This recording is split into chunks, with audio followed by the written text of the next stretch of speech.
Hi, my name is Cheryl Twitchell. I'll be giving my speech on the Navajo Code Talkers. In Alma 5320, it says, Helaman describes the 2,000 stripling warriors as they prepare for battle. And they were all young men, and they were exceedingly valiant for courage and also for strength and activity. But behold, this was not all. They were men who were true at all times, and whatsoever thing they were entrusted.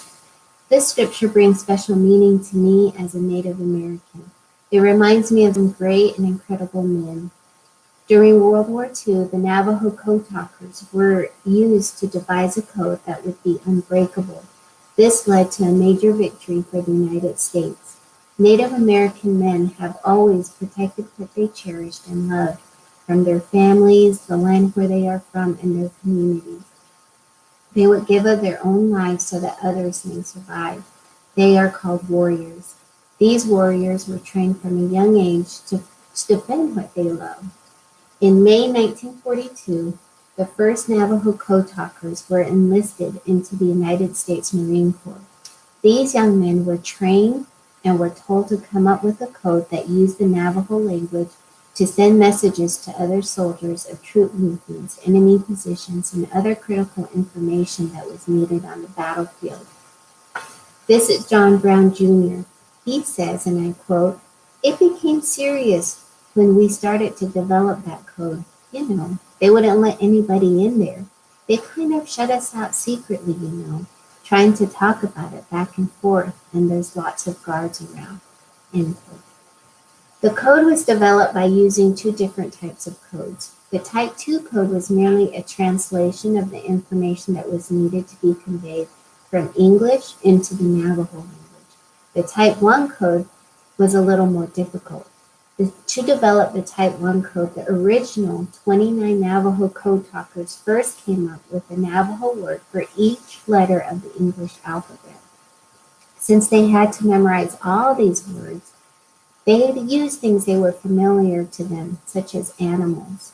This is Chester Nez, another Navajo Code Talker, and he says, and I quote, "So we start talking about different things, animals, sea creatures, birds, eagles, hawks, and all those domestic animals. Why don't we use those names of different animals from A to Z? So A, we took a red ant that we live with all the time. B, we took a bear, Yogi the bear.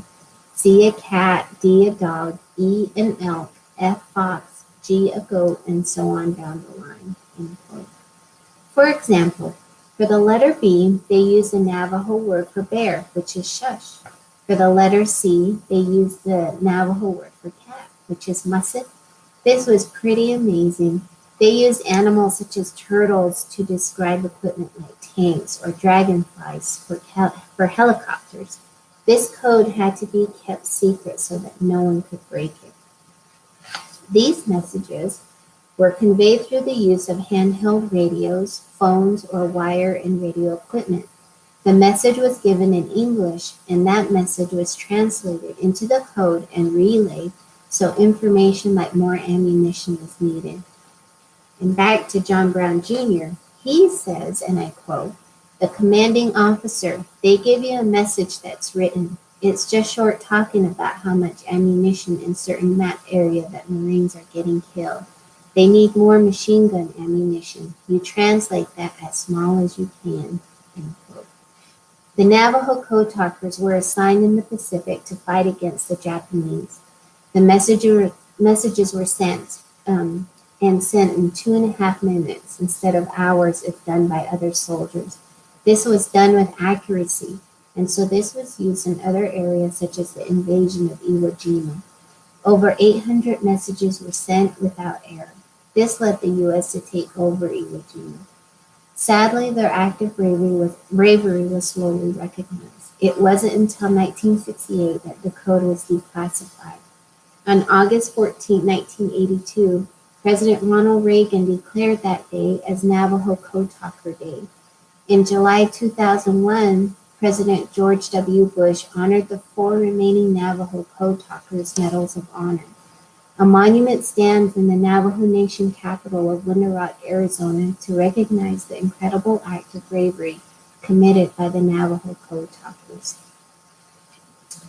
One by one, they are leaving us with memories, and we have nothing but hearts full of gratitude for all they have done for the United States and for the Navajo people. They were and continually are warriors, like Helaman describes. They were all young men, and they were exceedingly valiant for courage and also for strength and activity. But behold, this was not all. They were all men who were true at all times in whatsoever thing they were entrusted. Thank you.